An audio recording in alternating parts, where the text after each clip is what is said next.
President Trump, you bring no peace. You bring no respect to our democracy.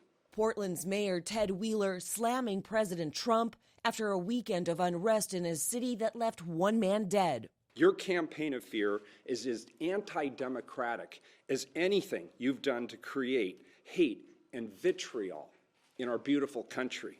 And now you want me to stop the violence that you helped create.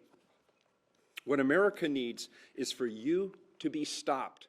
After the death of George Floyd in May, Portland has seen 3 months of intense protests, with demonstrators demanding the mayor, who also serves as the police commissioner, put an end to police brutality and racial injustice.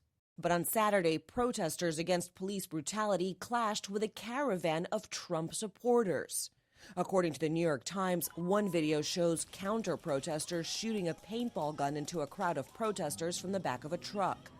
Then later in the night, gunshots were heard and a man was shot and killed. The New York Times reports the victim was wearing a hat with the insignia of the far-right group Patriot Prayer. Police have not yet released the name of the victim or any information about the suspect in the shooting, who remains at large. And it's critical that everyone refrain from conjecture.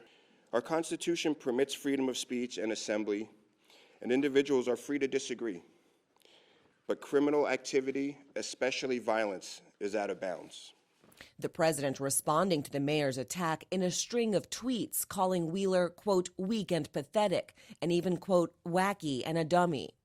Earlier Sunday, the Trump administration threatened to step in if Portland doesn't gain control of its city. We've been asking Portland to do their job really for over 3 months now. We need them to step up, and if they can't, or they don't have the ability or the resources, ask the federal government. We'll provide those resources. President Trump has tried to vilify Black Lives Matter protesters in Democratic cities as violent agitators, a theme that is becoming a focal point of his re-election campaign.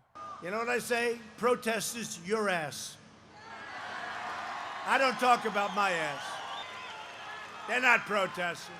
Those aren't those are anarchists, they're agitators, they're rioters, they're looters,